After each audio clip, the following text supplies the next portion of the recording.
Students, अस्सलाम वालेकुम students. Last lecture में हमने यूनिट 16 जो था उसके लास्ट टॉपिक किए थे conservation of nature and the important information about the dengue fever. आज हम उसकी एक्सरसाइज करेंगे।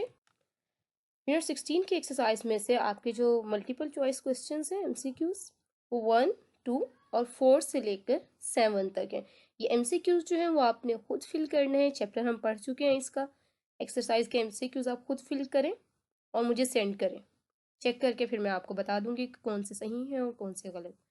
इसके बाद शॉर्ट क्वेश्चंस जो हैं वो 1, 2, 4 एंड 5 ये शॉर्ट क्वेश्चंस हमने करने हैं। अंडरस्टैंडिंग कॉन्सेप्ट में हमारे पास है क्वेश्चन नंबर 1 एंड 4। सबसे पहले शॉर्ट क्वेश्चंस को देखते हैं। फर्स्ट शॉर्ट क्वेश्चन है हमारा, what are the different levels of ecological organisation. Ecological organisation के डिफरेंट लेवल्स किए थे हमने। प्रोड्यूसर्स, कंज्यूमर में primary consumer, secondary consumer and tertiary consumer.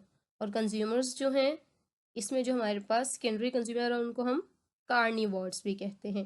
ये लेवल्स जो हैं इकोलॉजिकल ऑर्गेनाइजेशन के आपने ये बताने हैं। और लास्ट पे डिकम्पोजर्स था। डिकम्पोजर जो है वो हर लेवल पर पाए जाते हैं। इसके बाद नेक्स्ट आता है define ecosystem and it's component. Ecosystem को डिफाइन करना है। डेफिनेशन जो मैंने आपको निशान लगवाया था फर्स्ट पेज पर। और उसके बाद उसके कंपोनेंट्स कौन से थे, बायोटिक और एबायोटिक। साथ एग्जाम्पल देनी है आपने। इसके बाद थर्ड क्वेश्चन 1, 2 शॉर्ट क्वेश्चन हमारे पास 1, 2, 4 एंड 5 है। 4 वाला हमारे पास है defined food chain and food web. Food chain और फूड वेब की डेफिनेशन आपको निशान लगवाई थी जो वही करनी है, लेकिन डेफिनेशन के साथ साथ आपने फूड चेन सिंपल सी ड्रॉ भी करनी है। इसके बाद लास्ट क्वेश्चन है, what do you mean by the concept 3R। कल के लेक्चर में हमने 3R कॉन्सेप्ट किया था, reduce, reuse and the recycle with reference of the conservation of natural resources. में रिड्यूस, रीयूज एंड रिसाइकल हर पॉइंट का आपने थोड़ा थोड़ा जो है डिटेल वो बता देनी है। इसके बाद नेक्स्ट हमारे पास जो अंडरस्टैंडिंग कॉन्सेप्ट वाले क्वेश्चंस हैं उसमें पहला क्वेश्चन है हमारे पास, what do you know mean by the pyramids of number and biomass. ये टॉपिक जो था चैप्टर में से नहीं किया, इसको आज हम डिस्कस करेंगे। उसके बाद आपने नोट लिखना है कंपटीशन पर, प्रीडेशन पर एंड सिम्बायोसिस पर। इसमें से ये जो सिम्बायोसिस वाला टॉपिक है ये हम कर चुके हैं। कंपटीशन और प्रीडेशन ये हमने नहीं किया था। इन दोनों को हम आज डिस्कस करेंगे। सबसे पहले आते हैं इकोलॉजिकल पायरामिड्स होते क्या हैं। 1927 में चार्ल्स एल्टन साइंटिस्ट था, developed the concept of ecological pyramids। इसने सबसे पहले ये कॉन्सेप्ट दिया था। He noted that the animal present at the beginning of the food chain are abundant in number, while the animals present at the end of food chain are fewer in numbers। आपको class में मैंने example बताई थी कि अगर हम देखते हैं तो प्लांट्स जो है वो हमारे इर्द गिर्द बहुत सारे होते हैं, एक ही जगह पे काफी सारे प्लांट्स ग्रो किए हुए होते हैं। लेकिन उसके बाद सेकेंड लेवल पर आए प्राइमरी कंज्यूमर यानी जो हर्बीवोर्स हैं उनका नंबर जो प्लांट से कम होता है। हर्बीवोर्स के बाद कार्निवर्स यानी जो सेकेंडरी कंज्यूमर है उन वो देखें तो उनकी तादाद प्राइमरी कंज्यूमर से भी कम होती है। यानी जैसे जैसे हम हायर लेवल पर जाते हैं ऑर्गेनिज्म का जो नंबर है वो कम से कम होता रहता है। तो उसको अगर हम पायरामिड की शो में यानी ग्राफिकल फॉर्म में अगर शो करवा दें तो उसको हम नाम देते हैं इकोलॉजिकल पायरामिड का। अब यहाँ से आपने डेफिनेशन करनी है सबसे पहले इकोलॉजिकल पायरामिड की, कि ecological pyramid can be defined as a representation of the number of the individual or the amount of biomass or energy present in various trophic levels of a food chain। different जो trophic levels हैं यानी producer, consumer, उसमें primary consumer, secondary consumer and tertiary consumer, her level पर हम numbers भी show करवा सकते हैं, बायोमास भी शो करवा सकते हैं, एनर्जी भी शो करवा सकते हैं। इनको हम कहते हैं इकोलॉजिकल पायरामिड। अब 3 बेस हैं, नंबर वाला, नंबर की बेस पर, बायोमास की बेस पर या फिर एनर्जी की बेस पर।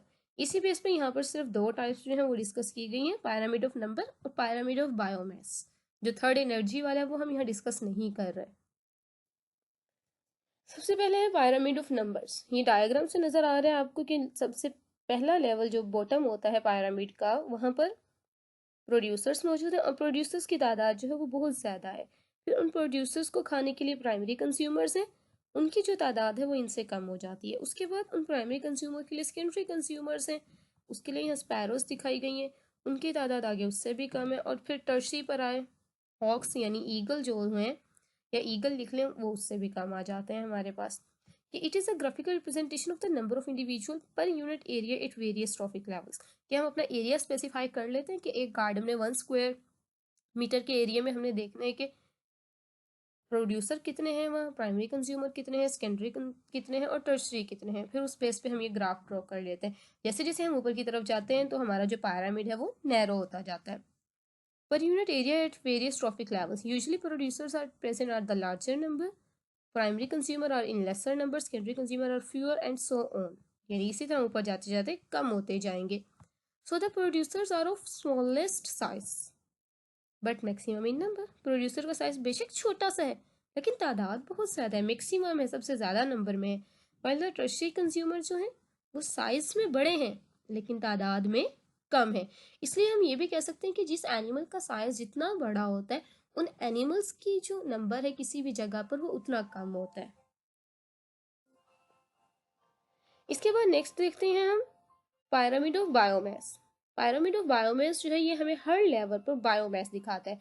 अब बायोमास क्या होता है, is the total amount of living और organic matter in an ecosystem at any time is called biomass. Organic matter यानी ऑर्गेनिज्म जितनी भी फूड लेते हैं वो फूड कुछ एनर्जी के तौर पे इस्तेमाल कर लेते हैं वर्किंग के लिए, बाकी उनकी बॉडी में स्टोर हो जाती है। जो उनकी बॉडी में स्टोर होती है उसको हम नाम देते हैं बायोमास का। कि बायोमास में हम क्या करते हैं, it is a graphical representation of the biomass present per unit area at different trophic levels. के डिफरेंट ट्रॉपिक लेवल्स पर बायोमास कितना है यानी एनिमल्स का बॉडी मास कितना है। In a terrestrial ecosystem the maximum biomass occur at producer.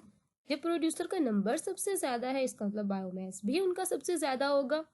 And there is a progressive decrease, जैसे जैसे हम ऊपर जाते रहते हैं जो बायोमास है वो कम होता जाता है और सबसे कम बायोमास हमारा टर्शरी कंज्यूमर के लेवल पर होगा।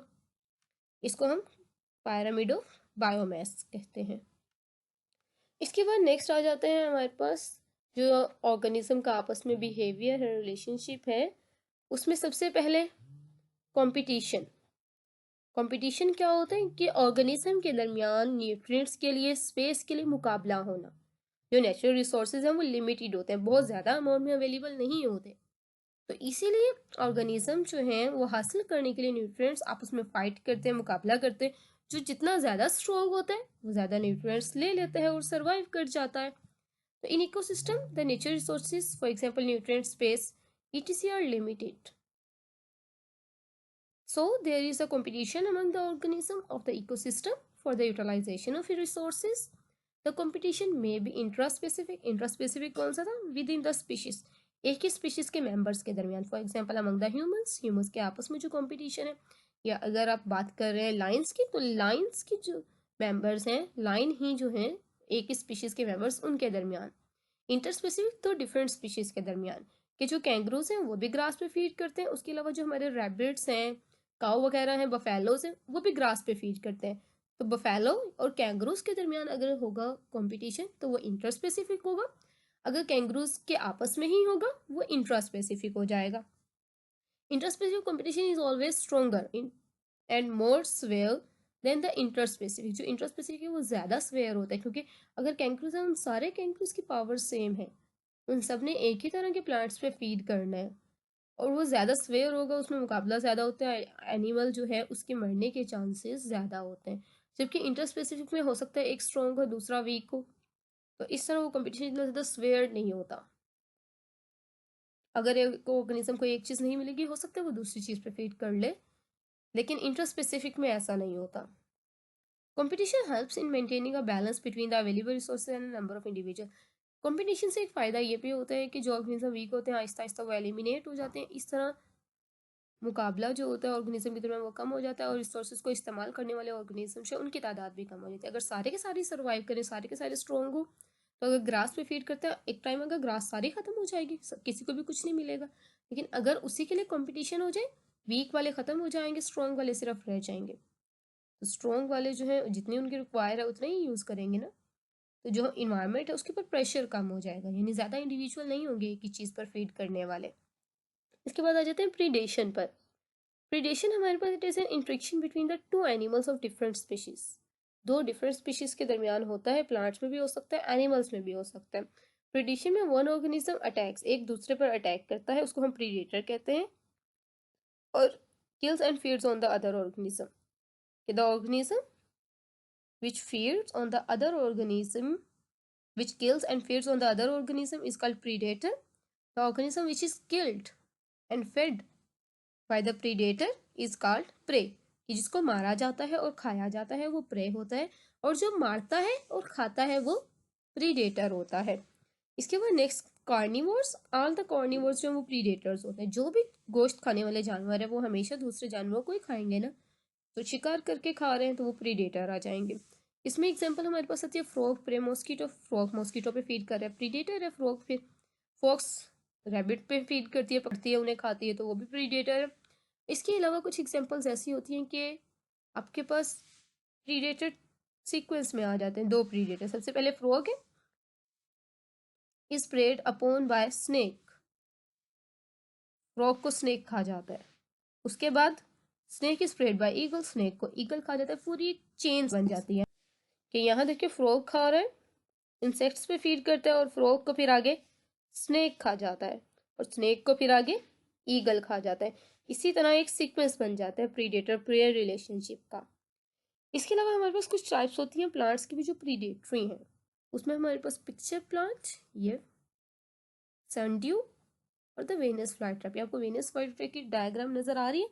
वेनस फ्लाई ट्रैप के इनके साथ टेंटिकल के साथ जैसे ही यहाँ पर ये देखें स्मॉल हेयर लाइक स्ट्रक्चर है, यहाँ कोई भी स्मॉल ऑर्गेनिज्म आता है, ये छोटे छोटे ये वाले हेयर्स जो है इनको टच करते हैं, फौरन से ये बंद हो जाते हैं, जिसकी वजह से इंसेक्ट जो है वो दरमियान में ट्रैप हो जाते हैं।